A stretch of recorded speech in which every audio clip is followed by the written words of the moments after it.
Magandang madaling araw sa lahat. Basa na ng Bible, Deuteronomy 5, 6, and 7, and Mark 11, 1 to 18. Basa na guys. The Ten Commandments. Moses summoned all Israel and said, Hear, O Israel, the decrees and laws I declare in your hearing today. Learn them and be sure to follow them. The Lord our God made a covenant with us at Horeb. It was not with our fathers that the Lord made this covenant, but with us. With all of us who are alive here today, the Lord spoke to you face to face out of the fire on the mountain. At the time I stood between the Lord and you to declare to you the word of the Lord, because you were afraid of the fire and did not go up the mountain. And he said,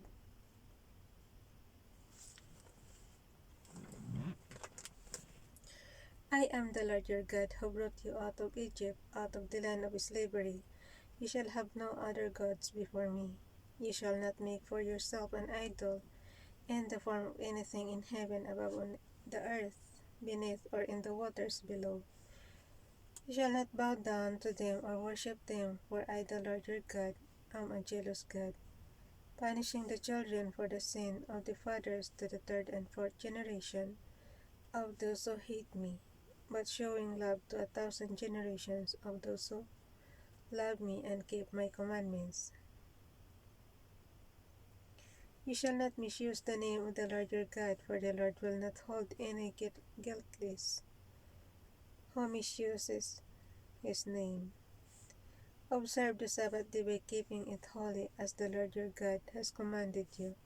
6 days you shall labor and do all your work, but the seventh day is a Sabbath to the Lord your God. On it you shall not do any work, neither nor your son or daughter, nor your servants or maidservants, nor your ox. Nabasa na natin to guys eh.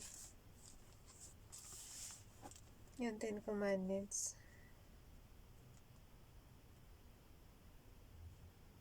Nor your ox, your donkey, or any of your animals, nor the alien within your gates, so that your slaves, mali ako guys.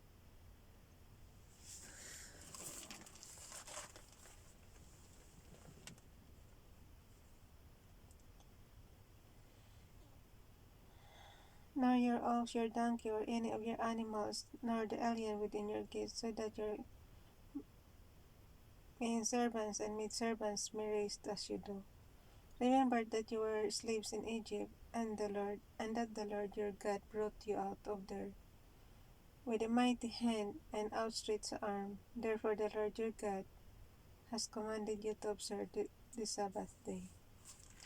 Honor your father and your mother, as the Lord your God has commanded you, so that you may live long and that it may go well with you in the land the Lord your God is giving you.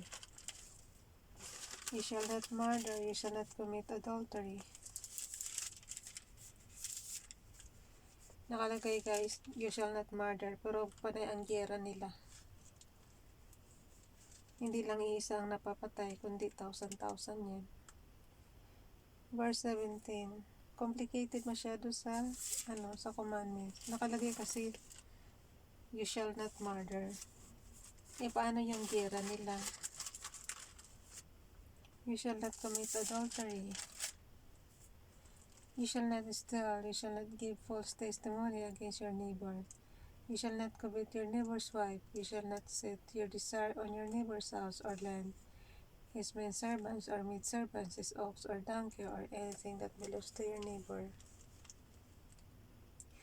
These are the commandments the Lord proclaimed in a loud voice to your whole assembly there on the mountain from out of the fire, the cloud, and the darkness, and he added nothing more. Then he wrote them on the stone tablets and gave them to me. when you heard a voice out of the darkness while the mountain was ablaze with fire. All the leading men of your tribes and your elders came to me, and you said, the Lord our God has shown us his glory and his majesty, and we have heard his voice from the fire today. We have seen from the fire. Today we have seen that a man can live even if God speaks with him.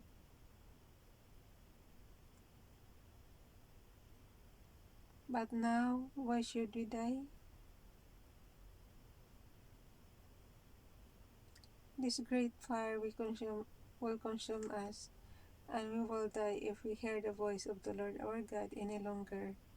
For what mortal man have ever heard the voice of the living God speaking out of fire? We have, as we have in survived. Go near and listen to all that Lord our God says. Then tell us whatever the Lord as our God tells you. We will listen and obey. The Lord heard you when you spoke to me, and Lord said to me, I have heard what these people said to you. Wala. No, hulaan na kagad. Everything they said was good. Oh, that their hearts would be inclined to fear me, and keep all my commandments always so that it might go well with them and their children forever. Go tell, go tell them to return to their tents, but you stay here with me so that I may give you all the commands, decrees, and laws. You are to teach them to follow the land I am giving I am giving them to possess. So be careful to do what the Lord your God has commanded you.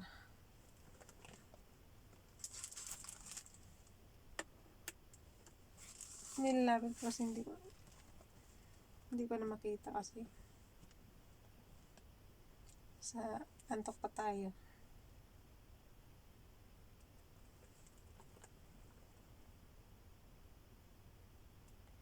Sa verse 23 tayo guys.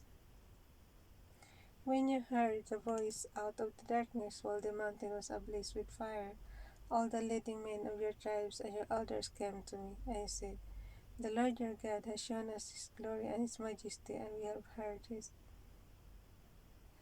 voice from the fire. Today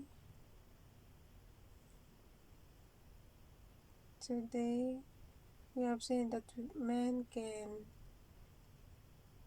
live even if God speaks with him. But now why should we die?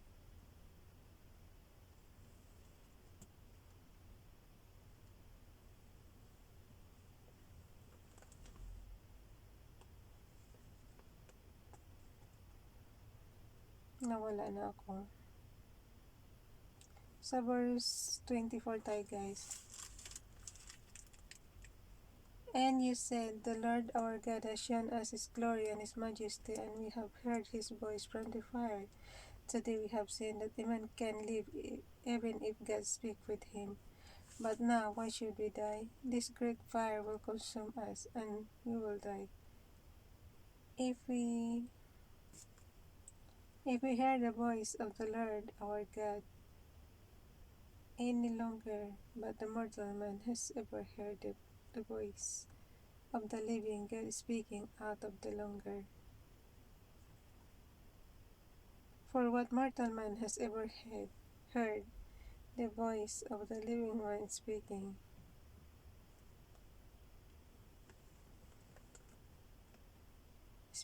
out of far as we have and survive? Go near and listen to all the Lord our God says. Then tell us whatever the Lord our God tell you. We will listen and obey.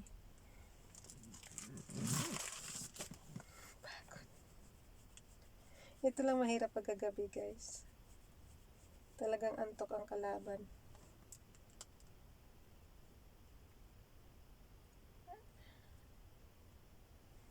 Sa verse 28, the Lord heard you when you spoke to me, and the Lord said to me, I have heard what these people said to you. Everything they said was good, or that their hearts would be and inclined to fear and keep all my commands. Always that might go well with them and their children forever. Go tell them to return to their tents, but you stay here with me, so that I may give you all the commands, decrees, and laws. You are teach them to follow the land I am giving them to possess. So be careful to do what the Lord your God has commanded you. Do not turn aside to the right or to the left. Walk in all way that the Lord your God has commanded you,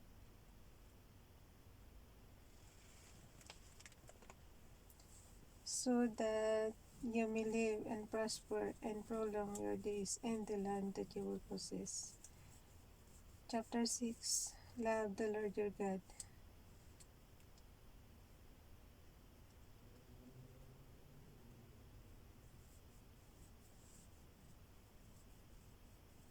So, as a verse 32 na,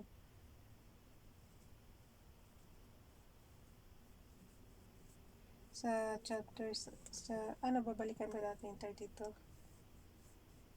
Balik tayo sa 32 muna guys. So, be careful to do what the Lord your God has commanded you. Do not turn aside to the right or to the left. Walk in all way that the Lord your God has completed you, so that you may live and prosper and prolong your days in the land that you will possess. Love the Lord your God. These are the commands, decrees, and laws the Lord God directed me to teach unto you. Observe in the land that you are crossing the Jordan to possess, so that your children, your children, and their children after them may fear the Lord your God as long as you live by keeping all these decrees and commands that I give you, and so that you may enjoy long life. Hear, O Israel, and be careful to obey, so that it may go well with you, and that you may increase greatly in a land flowing with milk and honey, just as the Lord is one. Just as the Lord, sorry guys, milk and honey, just as the Lord, the God of your fathers, promised you. Hear, O Israel, the Lord our God, the Lord is one. This commandments that pwede natin ito isulat guys, o yung chapter 6 verse 5. Love the Lord your God with all your heart and with all your soul and with all your strength. O diba?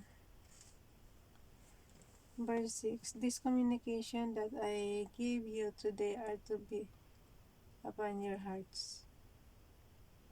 Impress them on your candies to talk about them when you sit at work and when you walk along the road at any day.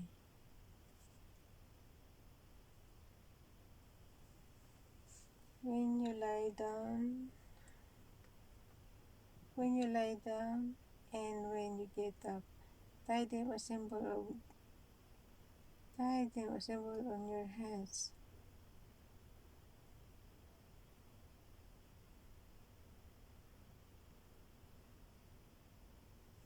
Nawala na ako. Ay, naku.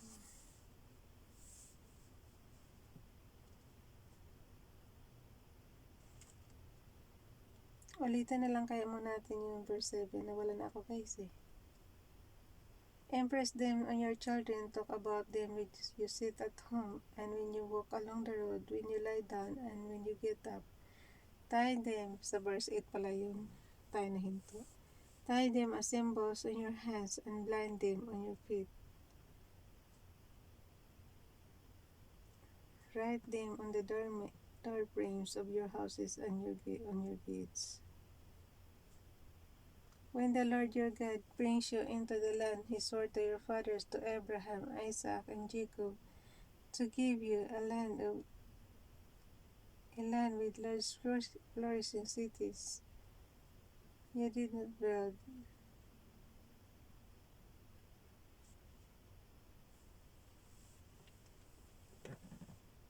Houses filled with all kinds of good things you did not provide, walls you did not dig, and vineyards and olive groves you did not plant.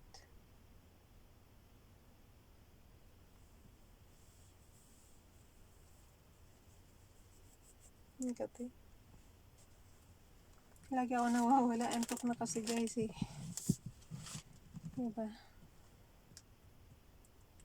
Ayun, sa verse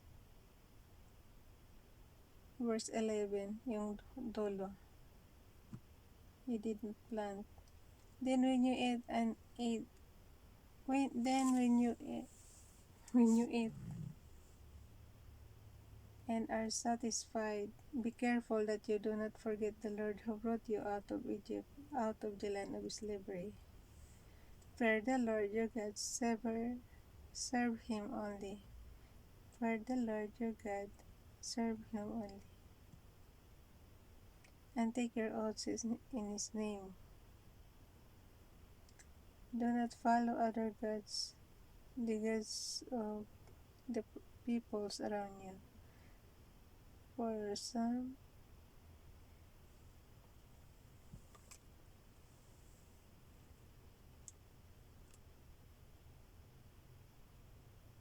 nawala na naman. Do not follow other gods, the gods of the people around you. For the Lord your God who is among you is a jealous God, and his anger will burn against you, and he will destroy you from the face of the land. Do not test the Lord your God as you did as Massa. Ano Massa? Masshah. As you did at Mesa. Hindi ko alam yun. Baka isang lugar yan guys.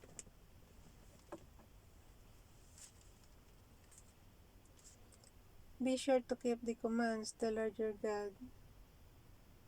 Mag-google na yung mamaya na lang. Pampatagal ng oras lang yun.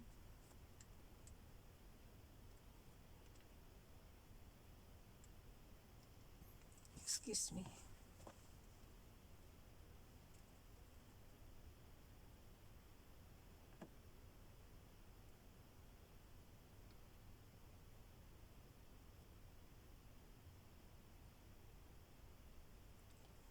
Ulit na tayo guys. Sa verse 7 ulit ng chapter 6. Pagka nahihinto tayo, nawawala yung mata ko. Ulitin natin yung verse 7. Chapter 6 verse 7 ng Deuteronomy. Impress them on your children, talk about them when you sit at home and when you walk along the road, when you lie down and when you get up. Tie them as symbols on your hands and bind them on your foreheads. Write them on the door frames of your houses and on your gates. When the Lord your God brings you into the land he swore to your fathers, to Abraham, Isaac, and Jacob to give you, a land with large flourishing cities you did not build, houses filled with all kinds of good things you did not provide, wells you did not dig. Dito na tayo pala yun kanina. And vineyards and olive groves you did not plant. Then when you eat and are satisfied, be careful that you do not forget the Lord who brought you out of Egypt, out of the land of slavery. Yun, naulit-tuloy natin, pampahaba ng oras. Sayang yung oras.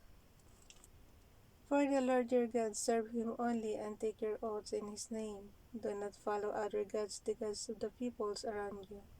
For the Lord your God who is among you is a jealous God, and his anger will burn against you, and he will destroy you from the face of the land. Do not test the Lord your God as you did as Massa. Masshah. Be sure to keep the commands of the Lord your God and the stipulation and decrees he has given you. Do what is right and good in the Lord's sight, so that it may go well with you, and you may go in and take over the good land that the Lord promised on oath to your forefathers, trusting out all your enemies before you, as the Lord said. Yun nga, Father God eh. Yung dinatnan doong tao, dahil sa, syempre, kinukuha niyo yung land, may mga nauna na doon, marami nang namatay. Pinatay nila guys, kasi syempre gera na eh. Nag-ano na sila sa ano, para sila ang tumira doon. Pero kawawa naman yung mga pinatay, di ba? Pero nakalagay sa 10 Commandments, do not murder. Do not murder, pero marami silang pinatay.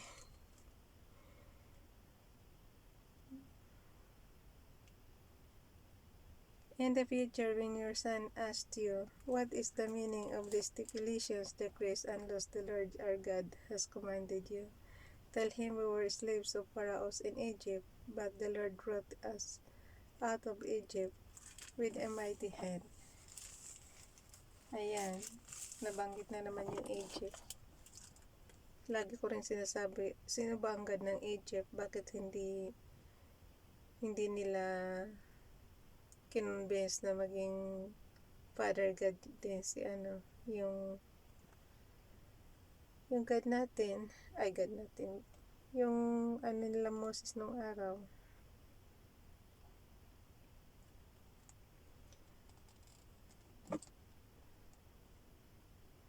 Tell him, sa verse 21 guys, tell him we were slave of Pharaoh in Egypt, but the Lord was given. But the Lord has brought us out of Egypt with mighty hand.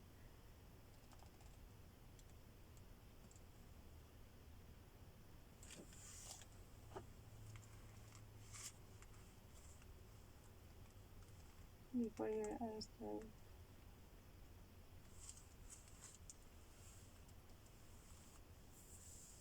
With a mighty hand. Before our eyes, the Lord sent miraculous signs and wonders, great and terrible, upon Egypt and Pharaoh and his whole household. Excuse me. But he brought us out from there to bring us in. Painom muna. Pumipiyok na guys.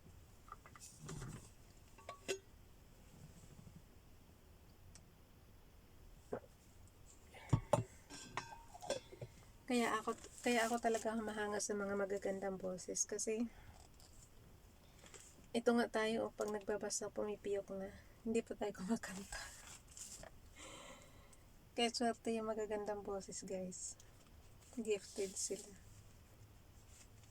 Tayo, kunting basa pa lang, piyok na. The Lord commanded us, okay, great and terrible upon Egypt and Pharaoh and his whole household. But he brought us out from there to bring us in and give us the land that he promised on oath to your forefathers.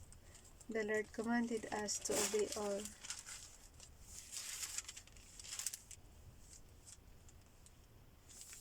Ito na yung ano natin.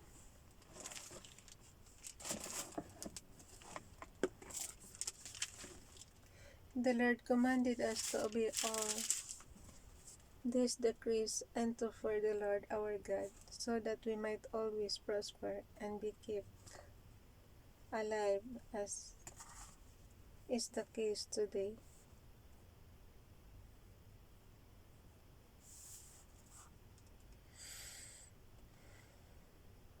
And if we are careful,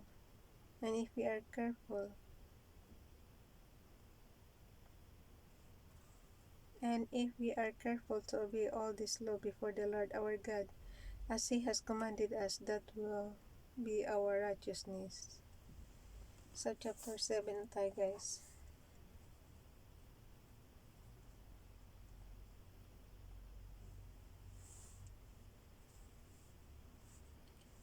Driving out the nations. Chapter 7. When the Lord your God brings you into the land you are entering to possess and drives out before you many nations, the Hittites, Girgashites, Amorites, Canaanites, Perizzites, Hivites, and Jebusites, sent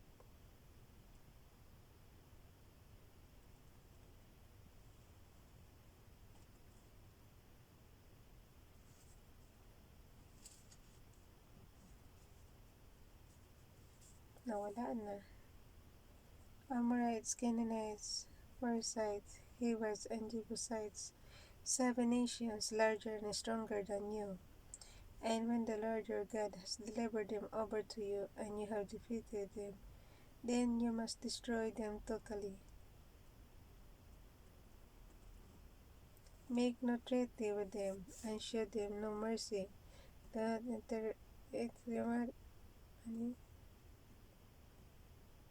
do not intermarry with them. Do not give our daughters. Do not give your daughters to their sons, or take their daughters for your sons, for they will turn your sons away from following me to serve other gods. And the son, for they will,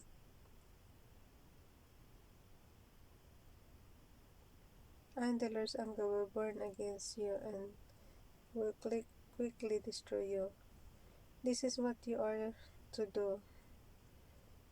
The Lord's anger will burn against you and will quickly destroy you. This is what you are doing, what you are going to do.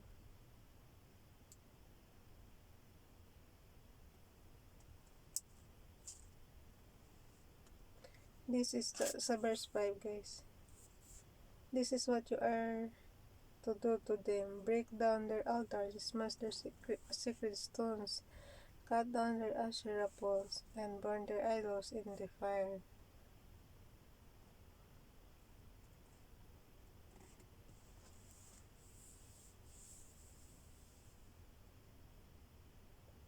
For verse 6, guys. For you are a people like me. For you are a people holy to the Lord your God.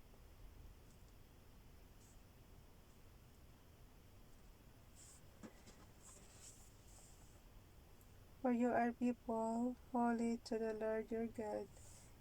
The people your God has chosen you out of all the peoples on the face of the earth.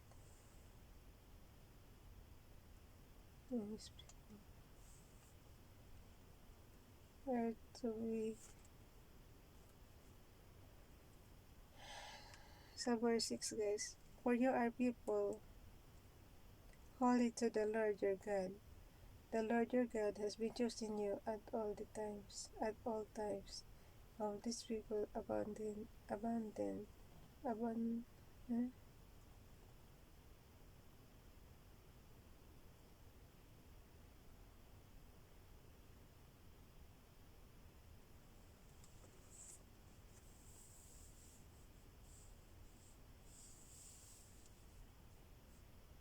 Lagi naman tayo nawawala, guys. Ito lang mahirap talaga pag gagabi ako nag-ano eh. Kundi antok ito. This is what you are to do to them. Break down their altars, smash their sacred stones. Smash their sacred stones.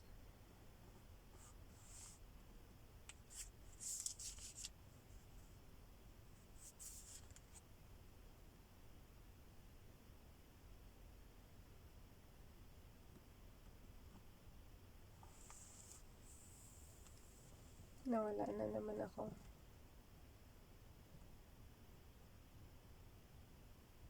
Ayan. Smash their sacred stones. Cut down sa verse 5 pala yun, guys. Smash.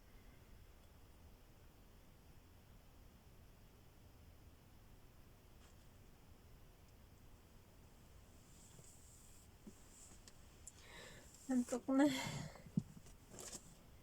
Alauna, gis na guys. Ilang minuto na yun, 30 na. Nandito pa tayo sa Old Testament.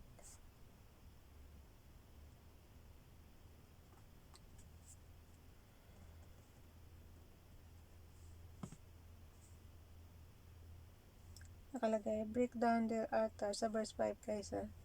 This is what you are to do to them. Break down their altars. Smash their sacred stones. Cut down their Asherah poles. And burn their idol in the fire. For you are people holy to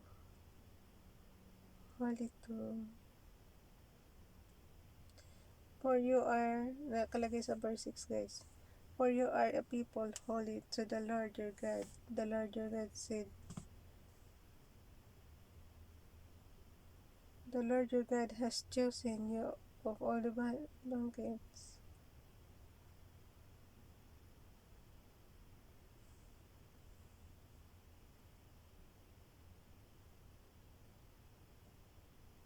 Mali na basa ko. The Lord your God has chosen you out of all the peoples on the face of the earth to be his people, his treasure possession. The Lord did not set his affection on you and chose you because you were more numerous than other peoples. If you were the fewest of all peoples,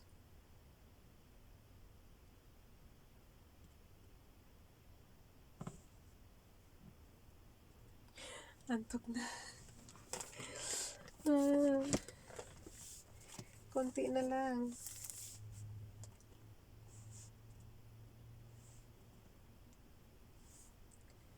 Raised the earth to be his people, his treasured possession. Dito tayo sa verse 7.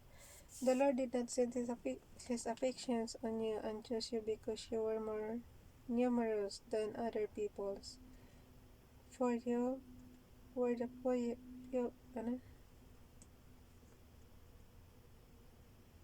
For you were the fewest of all peoples. But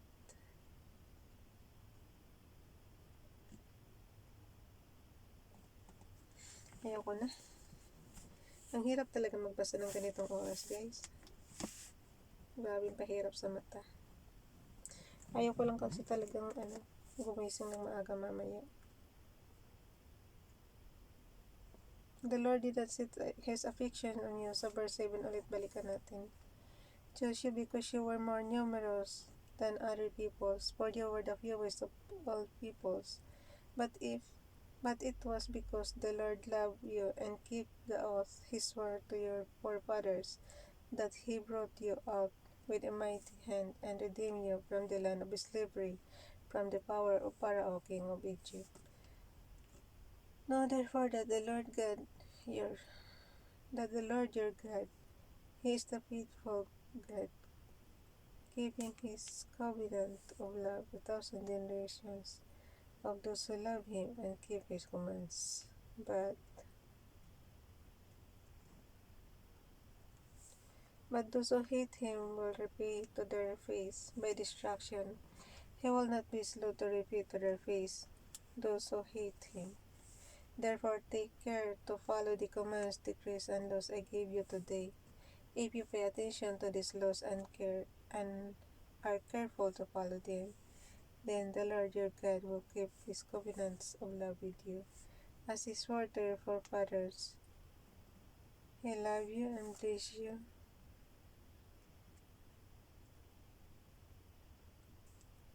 And he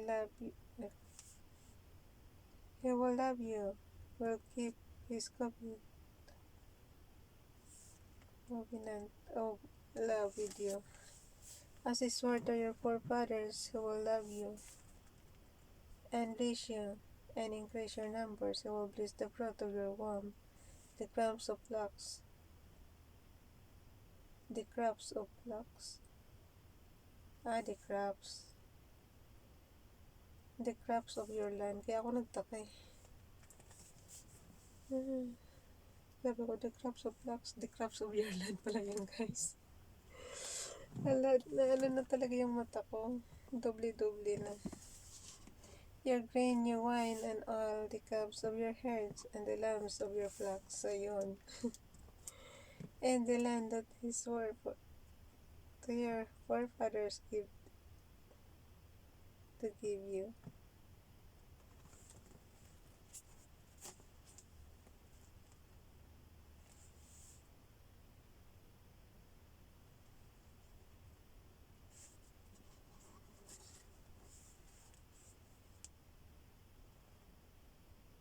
Ulitin natin sa verse 14, guys. You will be blessed more than any other people. None of your men or women will be cities.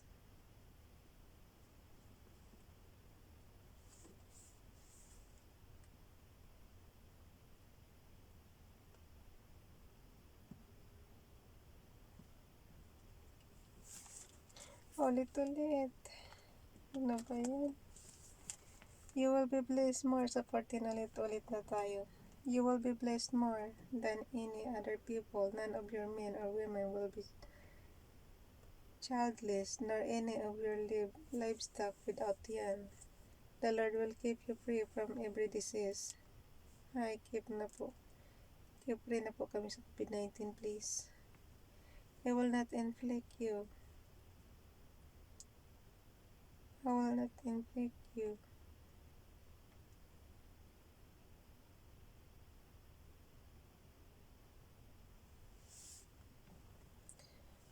He will not inflict you. He will not inflict on you the horrible diseases you know in Egypt, but he will inflict them on all who hate you.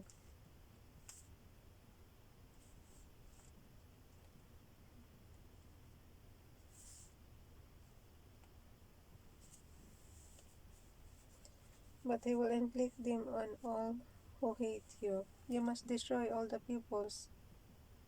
You must destroy all the peoples the Lord your God give, gives over to you. Do not look on them with pity, and do not serve their gods, for that will be a snare to you. You may say to yourselves, these nations are stronger than we are. How can we drive them out? But do not be afraid of them. Remember all that the Lord your God did to Pharaoh and to all Egypt. You saw with your own eyes.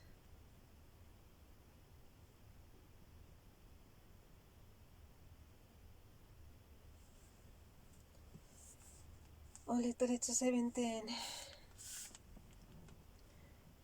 You may say to yourself, this nation is stronger than we are. How can we drive them out? But do not be afraid of them. Remember well what the Lord your God did to Pharaoh and to all Egypt.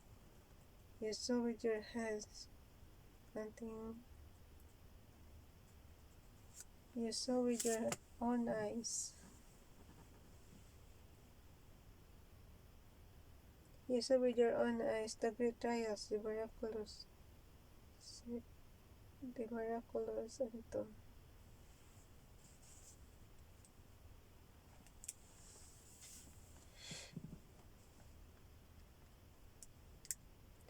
the miraculous signs and wonders, the mighty hand and outstretched. Sa verse 19 yun, guys. You saw with your own eyes the great trials, the miraculous signs and wonders, the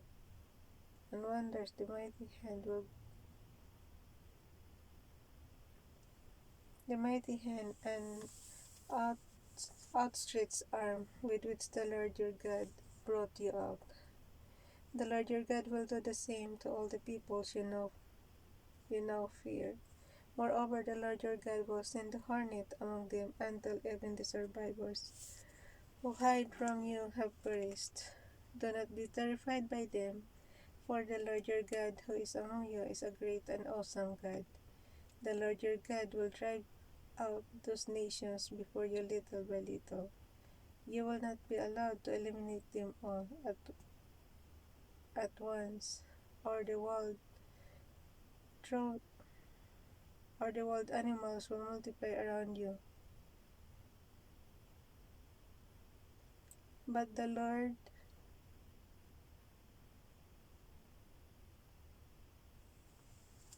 sa verse 23 guys, but the Lord your God will deliver them over to you, throwing them into great confusion until they are destroyed. He will give their kings into your hand, and you will wipe out their names from under heaven. No one will be able to stand up against you. You will destroy them, the images of their gods you are to burn in the fire. Do not covet the silver and gold on them, and do not take it for yourselves, or you will be ensnared by it, for it is detestable to the Lord your God. Do not bring detestable thing into your house, or you like it will be set apart for destruction, utterly abhor and detest it, for it is set apart for destruction. Okay lang guys. New Testament pa. Mark 11:1-18.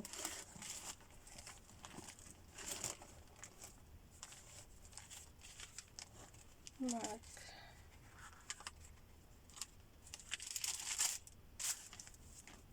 Mark 11:1-18. Grabe guys, mag-1:30 na. Ang bagal natin magbasa, no? Ganito talaga pagka matutulog pa lang, antok na ang kalaban. As they approached Jesus' ministry in Jerusalem, as they approached Jerusalem and came to Bethphage and Bethany at the Mount of Olives, Jesus sent two of his disciples, saying to them, go to the village ahead of you, and just as you enter it, you will find a colt tied there, which no one has ever ridden. And untie it and bring it here. If anyone asks you why you are doing this, tell him the Lord needs it and will send it back here shortly. They went and found a colt outside in the street, tied at the doorway. As they untied it, some people standing there asked, wait lang guys, nasaan na yung ating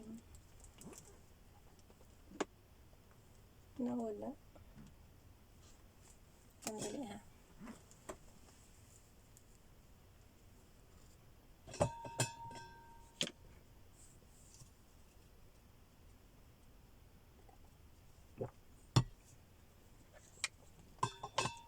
Parang naano yung lalamunan ko.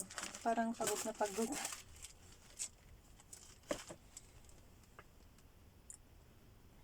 Why are you doing this? Tell him. The Lord needs it and will send it back here shortly. Verse 4 guys. They went and found a colt outside in the street, tied at a doorway. As they untied it, some people standing there asked, what are you doing untying that colt? They answered us, Jesus had told them to, and the people let them go. When they brought the colt to Jesus and threw their cloaks over it, he sat on it. Many people spread their cloaks on the road, while others spread branches they had cut in the fields. Those who went ahead and those who followed shouted, Hosanna, blessed is he who comes in the name of the Lord, blessed is the coming kingdom of our father David, Hosanna in the highest. Jesus entered Jerusalem and went to the temple. He looked around at everything, but since it was already late, he went out to Bethany with the 12. Hanggang 18 lang tayo guys, di ba?